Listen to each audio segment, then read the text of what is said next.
बहुत समय पहले की बात है। गोकुल धाम गांव में रामू नाम का एक ईमानदार, दयालु और मेहनती लकड़हारा अपनी बूढ़ी माँ के साथ एक छोटी सी झोपड़ी में रहता था। रामू हर सुबह जंगल की ओर निकल पड़ता, वहां से लकड़ियां काटता और फिर उन्हें गांव के बाजार में बेचकर जो कुछ कमाता, उसी से माँ बेटे का जैसे तैसे गुजारा होता था। उनकी जिंदगी में सुविधाएं कम और चुनौतियां ज्यादा थीं।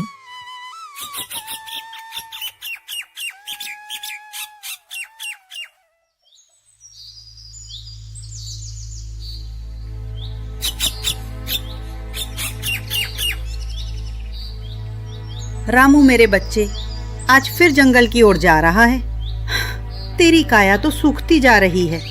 थोड़ा आराम भी कर लिया करना बेटा, अपनी सेहत का भी तो ख्याल रख। क्या करूं माँ, अपना पेट पालना है तो मेहनत तो करनी ही पड़ेगी। तू चिंता मत कर, मैं जल्दी लौट आऊंगा। और वैसे भी लकड़ी काटने में मुझे अब थकान महसूस नहीं होती। रामू अपनी पुरानी घिसी हुई कुल्हाड़ी उठाता है और रोज की तरह लकड़ियां काटने जंगल की ओर निकल पड़ता है। रामू घने जंगल में अच्छी और सूखी लकड़ियां ढूंढ रहा था। उसे कुछ पेड़ दिखे, उसने कुल्हाड़ी से वार किया और लकड़ियां काटने लगा। लकड़ियां काटते काटते उसकी नजर थोड़ी दूर एक बूढ़े आदमी पर पड़ी, जो मुश्किल से एक छोटी टहनी तोड़ने की कोशिश कर रहा था। ये बुजुर्ग काका थे, जिन्हें रामू अक्सर जंगल में देखता था। काका, क्या बात है? आप इतने परेशान क्यों लग रहे हैं? अगर मैं किसी काम आ सकूं तो बेझिझक बताइए। अरे रामू बेटा, क्या बताऊं, हाथ पैर अब पहले जैसे काम नहीं करते। घर में चूल्हा बुझा पड़ा है, लकड़ियां तोड़नी थी पर टूट ही नहीं रही। समझ नहीं आ रहा आज रात का खाना कैसे बनेगा। रामू बिना एक पल भी सोचे अपने पास इकट्ठी की हुई, मेहनत से काटी हुई लकड़ियों का एक अच्छा खासा गट्ठर उठाता है और बुजुर्ग काका को दे देता है। काका, आप बिल्कुल चिंता मत कीजिए। ये लीजिए, ये मेरी लकड़ियां हैं, आप इन्हें ले जाइए। आज आपका चूल्हा मेरी लकड़ियों से जलेगा। और हाँ, आज से जब भी आपको जरूरत हो, बेझिझक मुझसे कहिए, मैं आपकी मदद जरूर करूंगा। मेरे रहते आपको कभी कोई दिक्कत नहीं होगी। बुजुर्ग काका की आंखों में आंसू भर आते हैं। वो रामू को गले लगा लेते हैं। उनकी आवाज भर्रा जाती है।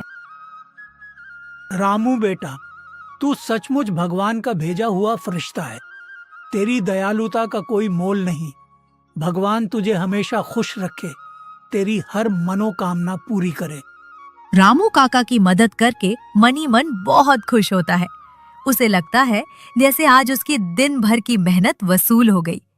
गांव का बाजार अपनी पूरी रौनक पर है। रामू अपनी पीठ पर मेहनत से काटी हुई लकड़ियों का एक भारी गट्ठर लादकर बाजार में पहुंचता है। भाइयों और बहनों, ताजी कटी हुई लकड़ियां ले लो, सबसे मजबूत और बेहतरीन क्वालिटी की। यहाँ आइए, यहाँ आइए। ताजा और सूखी लकड़ियां आ गई हैं। घर जलाने के लिए भी लाजवाब और मकान बनाने के लिए भी बेजोड़। जल्दी कीजिए, भाव भी ऐसे कि दिल खुश हो जाए। लकड़ियां चाहिए? ले लो भाइयों, सीधे जंगल से लाई गई, बेहद अच्छी और टिकाऊ। खाना बनाने के लिए सबसे अच्छे और किसी भी काम के लिए परफेक्ट। मौका हाथ से न जाने दें। बहुत सस्ती दाम में, आइए, ले जाइए। कुछ लोग रामू की आवाज सुनकर उसकी ओर देखते हैं। तभी मुखिया अपने 2 चमचों, चमचा 1 और चमचा 2 के साथ एक अकड़े हुए अंदाज में बाजार में दाखिल होता है। मुखिया की नजर सीधे रामू और उसकी लकड़ियों पर पड़ती है और उसकी आंखों में तीव्र गुस्सा चमक उठता है। वो सीधे रामू की ओर बढ़ता है। ओए रामू, ये क्या गलतफहमी पाल रखी है तूने? मेरे होते हुए तू यहाँ लकड़ी बेचेगा? तेरी इतनी हिम्मत, तुझे शर्म नहीं आती? मुखिया जी, ये मेरी अपनी मेहनत की लकड़ियां हैं। मैंने इन्हें जंगल से काटा है, अपने खून पसीने से। मैं इन्हें खुद बेचूंगा। ये मेरा हक है, मेरा अधिकार। आप कौन होते हैं मुझे रोकने वाले? क्या मैं अपने काम से पैसे भी नहीं कमा सकता? अब हक? तू और हक की बात करेगा? इस गांव में सिर्फ मैं ही लकड़ी बेचूंगा, और वो भी वही जो मैं कहूंगा। सुन, ये सारी लकड़ियां मुझे दे दे, मैं तुझे बढ़िया दाम दूंगा। मेरे पास पहले से ही बड़े बड़े ग्राहक हैं, तुझे कहां धक्के खाने पड़ेंगे। मैं तो तेरी भलाई की बात कर रहा हूं, ना समझ। हाँ रामू, मुखिया जी जो कह रहे हैं चुपचाप मान ले, नहीं तो अंजाम बहुत बुरा होगा। तुझे पता नहीं मुखिया जी का रोब क्या है। वो जिसे चाहें रातों रात बेघर कर सकते हैं। बात मान ले रामू। तुझे क्या लगता है इतनी अच्छी लकड़ियां कहां से आती हैं? ये सब मुखिया जी का इलाका है, उनका बिजनेस है। तू बीच में आकर हमारे काम में अड़चन मत बन। अपना भला चाहता है तो चुपचाप निकल ले। रामू मुखिया और उसके चमचों की ओर देखता है। उसकी आंखों में अब गुस्सैल चमक साफ दिखती है। उसने ठान लिया है कि वो झुकेगा नहीं। नहीं मुखिया जी, मैं अपनी लकड़ियां आपको हरगिज नहीं बेचूंगा। मैंने इन्हें अपने हाथों से काटा है और इन्हें मैं खुद ही बेचूंगा। मैं किसी के एहसान या धमकी के नीचे दब कर नहीं जी सकता। और ये आपका व्यापार नहीं, ये मेरी माँ की रोटी है, मेरी ईमानदार मेहनत की कमाई है। मुखिया का चेहरा गुस्से से लाल हो जाता है। वो रामू के आंखों में सीधे घूरते हुए देखता है। क्या बोला? तू मेरी बात नहीं मानेगा? तुझे अभी भी नहीं पता मैं कौन हूँ? इस गांव का मुखिया हूँ मैं, और इस गांव में मेरी मर्जी के बिना एक पत्ता भी नहीं हिलता। समझ गया? तुझे क्या लगता है तू मुझसे बच जाएगा? आप मुखिया हैं पर मैं भी इंसान हूं, और हर इंसान को अपनी मेहनत का फल खुद कमाने का हक है। आप मुझे रोक नहीं सकते मुखिया जी। ठीक है रामू, तुझे देख लूंगा मैं। आज तूने मेरी बात नहीं मानी ना? याद रखना, ये गांव मेरा है और यहां सिर्फ मेरी चलेगी। चल चमचों, यहां इस फकीर को अपना तमाशा करने दो। इसे पता चलेगा मुखिया से दुश्मनी का क्या अंजाम होता है। मुखिया और उसके चमचे गुस्से से पैर पटकते हुए वहां से चले जाते हैं। मुखिया एक बार फिर मुड़कर रामू को घूरता है और रामू भी उसे देखता रहता है। बाजार के लोग भी चुपचाप ये सब देख रहे थे। रामू की हिम्मत से हैरान थे। रामू गांव के बाजार से लकड़ी बेचकर जंगल के किनारे किनारे घर की ओर लौट रहा था। सूरज ढल रहा है।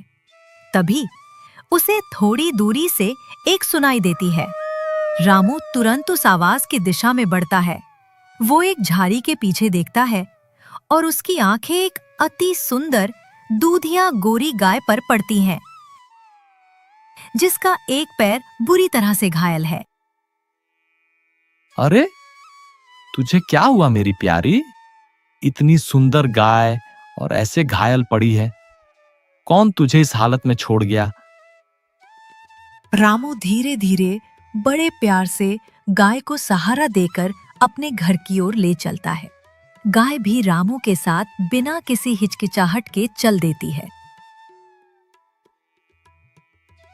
रामू गाय को अपने घर ले आता है। माँ गाय को देखकर एक पल के लिए हैरान होती है, पर अपने बेटे की दयालुता देखकर उनके चेहरे पर खुशी की चमक आ जाती है। रामू, ये गाय कहाँ से लाया? इतनी सुंदर, ऐसी गाय तो मैंने अपने जीवन में कभी नहीं देखी। पर बेटा, हम इसका पेट कैसे भरेंगे? अपनी तो मुश्किल से गुजारा होता है। माँ, ये जंगल में घायल पड़ी थी, मैंने इसका इलाज किया है। कोई भी बेजुबान जीव अगर तकलीफ में हो तो उसे सहारा देना हमारा धर्म है। माँ, आप चिंता मत करो, भगवान है ना सब देखने के लिए। अब ये यहीं रहेगी हमारे साथ। क्या नाम रखूं इसका? गौरी रख दूं? ये तो गौरी मैया जैसी ही गोरी है। हाँ, गौरी ही सही है, बड़ी प्यारी है। तेरा नेक दिल ही तो है बेटा, जो ऐसी अच्छी चीजें तेरी ओर खींचता है।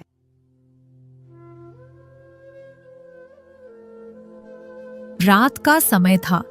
माँ और रामू अपने दिन भर की घटनाओं को याद कर रहे थे, खासकर मुखिया की धमकियों।